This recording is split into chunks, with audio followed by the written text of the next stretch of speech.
नमस्कार साथियों, आज वाली क्लास में अपन जो अमेरिका का संघीय न्यायालय है उसके बारे में अध्ययन करेंगे। जो अपनी ए पार्ट सेकंड वाली क्लास जो चल रही है पेपर फर्स्ट की, उसमें अपन पढ़ रहे थे अमेरिकी संविधान। तो पिछले वाली क्लास में अपन ने अमेरिकी संविधान की जो अन्य बातें हैं उनके बारे में अपन अध्ययन किया। आज वाली क्लास में अपन पढ़ेंगे अमेरिका की जो संघीय न्यायपालिका है उसके बारे में। तो जैसे भारत की न्यायपालिका है उसी प्रकार अमेरिका की भी न्यायपालिका है। सर्वोच्च स्तर पर सर्वोच्च न्यायालय स्थापित वहां किया गया है। 3 प्रकार के न्यायालय वहां अभी भी हैं और सर्वोच्च स्तर पर जो है सर्वोच्च न्यायपालिका है। तो जैसे राजस्थान विश्वविद्यालय द्वारा जो अपना पाठ्यक्रम है तो उसमें जो इससे संबंधित जो सवाल आपसे पूछा जाएगा वो न्यायपालिका के संदर्भ में पूछा जाएगा। जो निम्न स्तर के न्यायालय उनके बारे में सवाल नहीं पूछा जा रहा। तो अपन को सिलेबस के अकॉर्डिंग और जो परीक्षा का पैटर्न है उसके अनुसार वहाँ की जो संघीय न्यायपालिका का सर्वोच्च स्तर पर सर्वोच्च न्यायालय उसके बारे में हमको पढ़ना है। तो वहाँ के जो संविधान है उसमें 3 नंबर का आर्टिकल लिखा हुआ है, उसमें संघीय न्यायपालिका का प्रावधान किया गया है। न्यायपालिका को जो है 3 प्रकार के न्यायालयों में बांटा गया है। वहाँ जिला न्यायालय, परिभ्रमण न्यायालय और सर्वोच्च न्यायालय। तो सर्वोच्च न्यायालय में नियुक्ति न्यायाधीशों की नियुक्ति कौन करता है, क्या उनकी योग्यताएं होनी चाहिए, कितना उनको वेतन मिलता है, उनको हटाने की प्रक्रिया क्या है, संघीय न्यायपालिका का क्षेत्राधिकार क्या है, उसके बारे में अपन अध्ययन करेंगे। तो यहाँ मैंने पहले लिख दिया है सर्वोच्च न्यायालय का गठन के बारे में तुमको पढ़ना है। नियुक्ति, कार्यकाल, योग्यता, वेतन और महाभियोग। 3 प्रकार के जो न्यायालय में भी आपको बताया कि वहाँ न्यायपालिका का 3 भागों में बांटा गया। जिला न्यायालय, परिभ्रमण न्यायालय और सर्वोच्च न्यायालय, 3 प्रकार हैं। तो वहाँ का जो संविधान का 3 नंबर आर्टिकल है उसमें संविधान उसमें संघीय न्यायालय के बारे में प्रावधान किया गया है। इस अनुच्छेद में कहा गया है कि संयुक्त राज्य की न्यायिक शक्ति एक सर्वोच्च न्यायालय तथा उन विभिन्न न्यायालयों में निहित होगी जिनको कांग्रेस विधि द्वारा समय समय पर स्थापित करेगी। यानी कि जो वहाँ की कांग्रेस है उसको सर्वोच्च अधिकार न्यायपालिका के क्षेत्र में दिया गया है कि वो न्यायपालिका के क्षेत्र में विभिन्न प्रकार के प्रावधान को कर सकती है। इस अनुच्छेद के अनुसार संघीय न्यायपालिका को व्यवस्थापिका तथा संघीय कार्यपालिका के समक्ष रखा गया है तथा सर्वोच्च न्यायालय की स्थापना को आदेशित बनाया गया है। सर्वोच्च न्यायालय तथा अन्य निम्न न्यायालयों की स्थापना सन 1789 ईस्वी के न्यायपालिका अधिनियम द्वारा हुई है और उनको 3 प्रकार के न्यायालयों में बांटा गया है। जिला न्यायालय, परिभ्रमण न्यायालय, सर्वोच्च न्यायालय। तो ये बात आपको परीक्षा के 2 नंबर के सवाल में पूछी जा सकती है कि अमेरिका के संविधान में जो न्यायालयों के प्रकार हैं वो 3 प्रकार मुख्यतः हैं। तो वो कौन कौन से प्रकार हैं मुझे या उनके नाम कौन से हैं वो आपको याद रखने हैं। जिला न्यायालय, परिभ्रमण न्यायालय और सर्वोच्च न्यायालय। तो जिला जो न्यायालय है वह संघीय न्यायालय का सबसे निचली श्रेणी का न्यायालय होता है। न्यायालय का जो सबसे निचला श्रेणी का जो न्यायालय है वो जिला न्यायालय है, निचली श्रेणी का न्यायालय।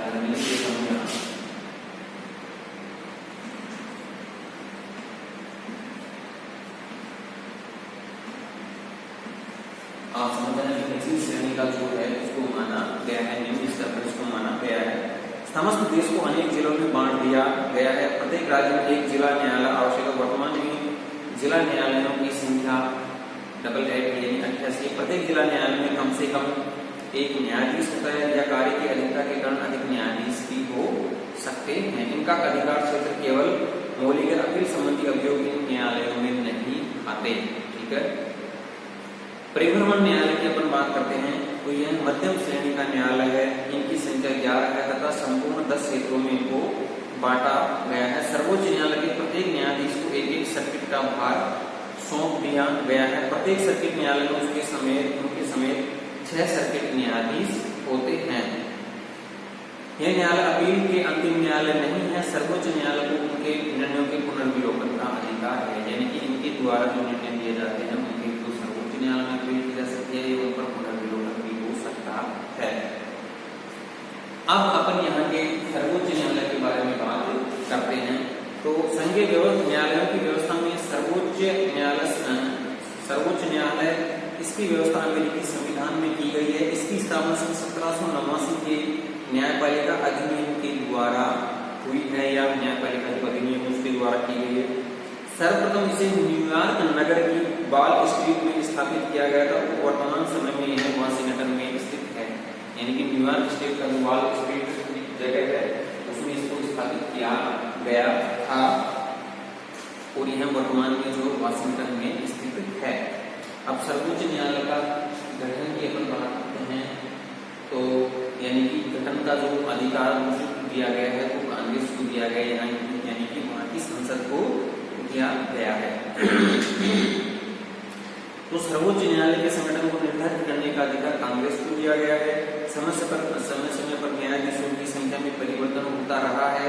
सन 1789 ईस्वी में न्यायाधीशों की संख्या 9 निश्चित कर दी गई जो आज तक चली आ रही है। यानी कि आपको पूछा जा सकता है परीक्षा में कि अमेरिका में सर्वोच्च न्यायालय में न्यायाधीशों की संख्या तो 8+1 यानी टोटल 9 न्यायाधीश हैं, 8 अन्य न्यायाधीश और 1 मुख्य न्यायाधीश है। अतः आजकल सर्वोच्च न्यायालय में 1 मुख्य न्यायाधीश और 8 अन्य न्यायाधीश है। तो ये बात आपको परीक्षा में पूछी जा सकती है। इस चीज का ध्यान रखें कि अमेरिका के जो संविधान में है वो 8+1 यानी कि 9 न्यायाधीश हैं, 8+1 9। ये चीज का आप ध्यान रखें, 9 न्यायाधीश हैं वहां के। उसमें न्यायाधीशों की नियुक्ति की बात करते हैं तो न्यायाधीशों की नियुक्ति है वो राष्ट्रपति द्वारा की जाती है, लेकिन उनकी नियुक्ति की जो पुष्टि है वो सीनेट द्वारा की जाएगी। सीनेट उनकी नियुक्ति को वैध या अवैध भी घोषित कर सकती है। तो आप ध्यान रखें कि जो न्यायाधीशों की नियुक्ति है वो राष्ट्रपति द्वारा की जाती है और नियुक्ति की पुष्टि सीनेट के द्वारा की जाती है। इसमें लिखा है कि सर्वोच्च न्यायालय के न्यायाधीशों की नियुक्ति राष्ट्रपति करता है, किंतु इन नियुक्तियों की पुष्टि सीनेट द्वारा आवश्यक है। सीनेट राष्ट्रपति द्वारा की गई नियुक्तियों को रद्द कर सकती है। यानी कि इसका एक उदाहरण भी दिया है कि 1968 में राष्ट्रपति जॉनसन द्वारा नियुक्त कोर्टस को मुख्य न्यायाधीश पद के लिए सीनेट ने स्वीकृति नहीं दी थी। यानी कि मामला 1968 का है जब राष्ट्रपति जॉनसन ने कोर्टस नामक व्यक्ति को मुख्य न्यायाधीश के लिए चुना, लेकिन सीनेट ने उनकी नियुक्ति को मान्यता नहीं दी या स्वीकृति नहीं दी। तो मेन बात आप ये याद रखना कि जो नियुक्ति है वो राष्ट्रपति द्वारा की जाएगी और सीनेट द्वारा उनकी पुष्टि की जाएगी। कार्यकाल के संदर्भ में बात करते हैं तो अमेरिकी संविधान में न्यायाधीशों का कार्यकाल जो है आजीवन है, यानी कि उनकी लिमिटेशन वहां नहीं है। यानी कि जब तक वो स्वस्थ शरीर से काम करते रहेंगे तब तक वो न्यायाधीश के पद पर रह सकते हैं या अपनी मर्जी से वो त्याग पत्र भी दे सकते हैं। इसमें कहा है कि अमेरिका में सर्वोच्च न्यायालय का न्यायाधीश आजीवन न्यायाधीश पद पर नियुक्त होता है। वह अपने सदाचार काल तक न्यायाधीश बना रहता है। वह चाहे तो 70 वर्ष की अवस्था में त्याग पत्र देकर पूरे वेतन पर पदोन्नत हो सकता है। उसे केवल महाभियोग के द्वारा ही अपने पद से हटाया जा सकता है। इस प्रकार मृत्यु होने या ऐच्छिक त्याग पत्र से न्यायाधीश अपने पद से हटता है। परिणाम स्वरूप कुछ न्यायाधीश 30 वर्षों तक अपने पद पर बने रहे हैं। तो आप थोड़ी सी चीज का ध्यान रखें कि जो न्यायाधीशों का जो कार्यकाल है वो आजीवन है, अपनी इच्छा से ही वो त्याग पत्र दे सकते हैं। अब योग्यता के संदर्भ में बात करते हैं कि अमेरिका का जो सर्वोच्च न्यायालय के जो न्यायाधीश हैं वो क्या योग्यताएं हैं उनकी। तो इस संबंध में संविधान में, अमेरिकी संविधान में कुछ अलग से प्रावधान नहीं किए गए हैं। यानी कि राष्ट्रपति जो अच्छा वकील है, कानून का जानकार है या विश्वविद्यालय में कानून का अच्छा प्रोफेसर है तो उनको न्यायाधीश पद के लिए वो नियुक्त कर सकते हैं। इसमें लिखा भी है कि न्यायाधीशों की योग्यता के संबंध में अमेरिकी संविधान चुप है, लेकिन प्राय उन व्यक्तियों को न्यायाधीश नियुक्त किया जाता है जो ख्याति प्राप्त वकील हैं, कानून के प्राध्यापक, सार्वजनिक व्यक्ति या प्रशासनिक अभिकरणों के परामर्शदाता रह चुके हैं। यानी कि जिसको कानून का अच्छा ज्ञान है उसको राष्ट्रपति जो न्यायाधीश पद के लिए नियुक्त कर सकते हैं। क्रांति विचारक रहे हैं टाकविले, जो कह रहे हैं टाकविले ने उनकी योग्यताओं को शब्दों में बहुत ही उपयुक्त ढंग से व्यक्त किया है कि संघीय न्यायाधीशों को न केवल अच्छे नागरिक, विद्वान तथा सत्यनिष्ठ होना चाहिए बल्कि उन्हें कुशल राजनीतिज्ञ भी होना चाहिए। तो कहने का तात्पर्य यह है कि वो कानून के जानकार होने चाहिए, अच्छे कानून वकील वगैरह या शासन क्षेत्र में भी, सार्वजनिक में भी अगर अच्छे व्यक्ति रहे हैं तो उनको न्यायाधीश पद के लिए नियुक्त किया जा सकता है। वेतन के संदर्भ में अपन बात करते हैं कि अमेरिका में जो न्यायाधीशों को है कितना वेतन मिलता है। तो मुख्य न्यायाधीश को वेतन मिलता है $2,23,500 तथा अन्य न्यायाधीशों को $2,13,900 उनको वेतन दिया जाता है। तो मुख्य न्यायाधीश को $2,23,500 यानी कि $2,23,500 है उनको। इसके अलावा उनको अन्य सुविधाएं, सार्वजनिक गाड़ी, टेलीफोन वगैरह आदि सुविधाएं उनको मिलती हैं। इनका जो वेतन है वो कांग्रेस द्वारा निर्धारित किया जाता है। तो वेतन जैसे एक बार निर्धारित कर दिया तो उनकी सेवा काल के दौरान उनमें कटौती नहीं की जाएगी। अगली बात करते हैं कि महाभियोग यानी कि जो सर्वोच्च न्यायालय के न्यायाधीश है उनको केवल महाभियोग द्वारा ही हटाया जा सकता है। तो जैसे मान लीजिए संविधान का अतिक्रमण या कदाचार के आधार पर उनको हटाया जाता है, तो जो हटाने का जो प्रस्ताव है वो प्रतिनिधि सभा के सदस्यों द्वारा 2/3 बहुमत से लाया जाता है और सीनेट द्वारा उनकी जांच की जाती है। उस समय अगर महाभियोग पर सुनवाई होती है तो सीनेट की जो अध्यक्षा है वो सर्वोच्च न्यायालय का मुख्य न्यायाधीश करता है और अगर उस पर आरोप सिद्ध होते हैं तो उसको अपने पद से त्यागपत्र देना ही पड़ता है। यानी कि अमेरिकी कांग्रेस जो है न्यायाधीशों को महाभियोग के द्वारा ही हटा सकती है। दोनों सदनों के 2/3 बहुमत द्वारा किसी भी न्यायाधीश को पद से हटाया जा सकता है। ये बात ध्यान रखना, दोनों सदनों के 2/3 बहुमत से ही किसी भी न्यायाधीश को पद से हटाया जा सकता है। प्रतिनिधि सभा 2/3 बहुमत से न्यायाधीश पर आरोप लगाती है, यानी कि जो प्रस्ताव प्रतिनिधि सभा के द्वारा लाया जाता है उसके बाद सीनेट न्यायालय के रूप में बैठकर उन आरोपों की जांच करती है।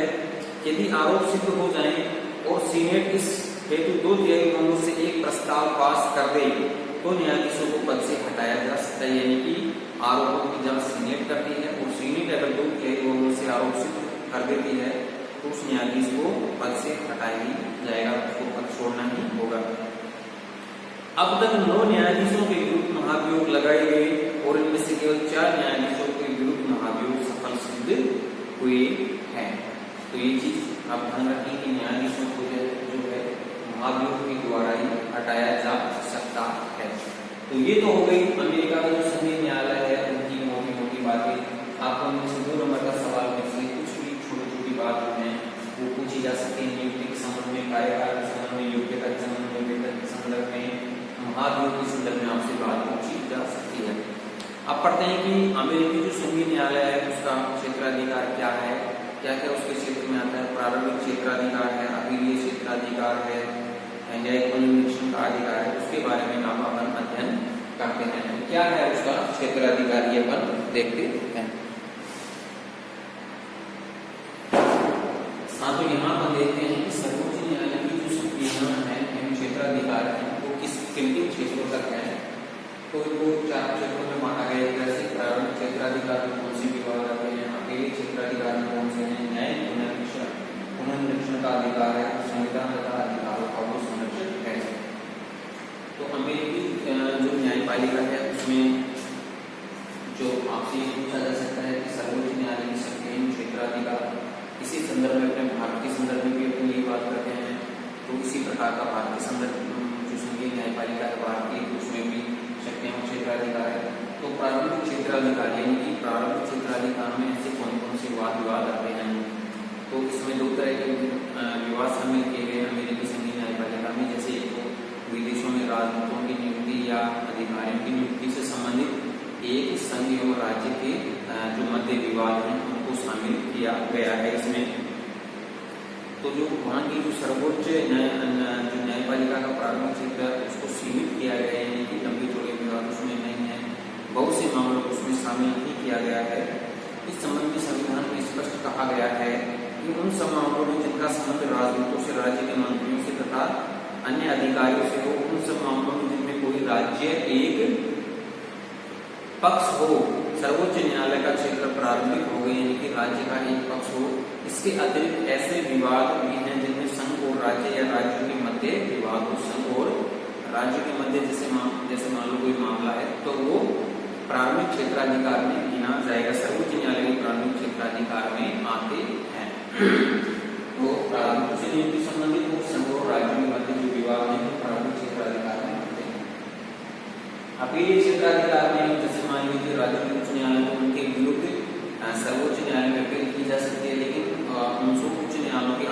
प्राप्त होनी चाहिए। तो उन सब मामलों को अकेले क्षेत्राधिकार में शामिल किया गया है।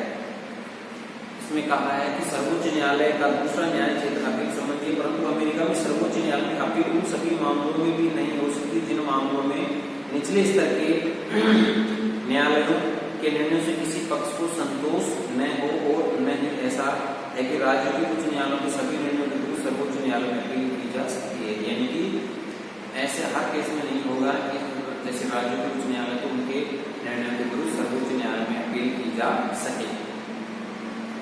1925 में कांग्रेस के द्वारा एक नियम बनाया गया, वो मामलों को सीमित कर दिया गया। वो कौन कौन से हैं कि जिनमें संघीय कानून तथा संधियों को राज्य के न्यायालय में संविधान के विरुद्ध घोषित कर दिया गया हो। दूसरा है जिनमें राज्य के किसी कानून को किसी संघीय न्यायालय में संघ के संविधान किसी कानून अथवा संधि के विरुद्ध घोषित कर दिया गया हो, जबकि राज्यों के न्यायालय राज्य के उस कानून को वैध ठहराएं। और तीसरा है इसके अतिरिक्त राज्यों के उच्च न्यायालय को निर्णयों के विरुद्ध अपील की जा सकती है जिनमें उच्च न्यायालय अपील की अनुमति दे। यानी कि राज्यों के निर्णयों के विरुद्ध भी जो राज्य के उच्च न्यायालय उनके निर्णयों के विरुद्ध भी अपील की जा सकती है, लेकिन शर्त यह है कि उन न्यायालयों की अनुमति होनी चाहिए। इस प्रकार की जो शर्तें हैं वो अपीलीय क्षेत्राधिकार में रखी गई है। तीसरा है न्यायिक पुनर्निरीक्षण का अधिकार, यानी कि कई बार राज्य के विधानमंडल संघीय कार्यपालिकाएं अपने दायरे से बाहर जाकर कानूनों का निर्माण करती हैं, तो न्यायपालिका का जो सर्वोच्च न्यायालय है उन कानूनों को वैध या अवैध घोषित कर सकता है। तो इस प्रकार की जो शक्ति है न्यायिक पुनर्निरीक्षण की शक्ति का तो सर्वोच्च न्यायालय को सौंपी गई है। सर्वोच्च न्यायालय का सबसे महत्वपूर्ण अधिकार न्यायिक निरीक्षण का है। इस अधिकार के अंतर्गत सर्वोच्च न्यायालय संघीय कांग्रेस तथा राज्यों के विधानमंडलों द्वारा बनाई गई विधियों की संवैधानिकता पर विचार करता तथा उन्हें वैध या अवैध घोषित कर सकता है। इन्होंने दो कसौटियों पर बताया है कि दो आधारों पर होता है। राज्य विधानमंडल को संविधान के अनुसार उस कानून विशेष को निर्मित करने का अधिकार है या नहीं। अगर राज्य विधानमंडल के पास किसी विषय पर कानून बनाने का अधिकार है या नहीं, और दूसरा कानून विधि की उचित प्रक्रिया द्वारा बनाया गया है या नहीं। तो इस प्रकार का जो न्यायिक पुनर्निरीक्षण का अधिकार है सर्वोच्च न्यायालय की शक्तियों में क्षेत्राधिकार के अंतर्गत आता है। एक अलग चौथा संविधान तथा अधिकारों का संरक्षण, तो जो सर्वोच्च न्यायपालिका है वो संविधान और अधिकारों का संरक्षण कर रहा है। तो ये प्रारंभिक जो न्यायालय की शक्तियां क्षेत्राधिकार है वो आपको इसमें लिखना है। अब अपन बात करेंगे पहले वाले टॉपिक पर न्यायिक पुनर्निरीक्षण का क्या है यहाँ, और उसका अमेरिकी संविधान में क्या महत्व। इसके इस मामले में आपसे यहाँ बड़ा सवाल भी पूछा जा सकता है, तो अपन उसके बारे में चर्चा करेंगे। न्यायिक पुनर्निरीक्षण का अर्थ, उसकी विशेषताएं, उसका महत्व। देखिए यहाँ पर बात करते हैं न्यायिक पुनर्निरीक्षण के बारे में। क्या न्यायिक पुनर्निरीक्षण का अधिकार क्षेत्र क्या है, क्या तात्पर्य है न्यायिक पुनर्निरीक्षण से, और जो न्यायिक पुनर्निरीक्षण का निर्णय हुआ विवाद उसके क्या परिणाम थे। तो यहाँ उसके परिणाम मैंने लिखे हैं कि संविधान की सर्वोच्चता, संविधान की सुरक्षा, न्यायालय की शासन, मतभेदों का निवारण, संघ की शक्ति सुदृढ़ होना और न्यायिक सर्वोपरिता।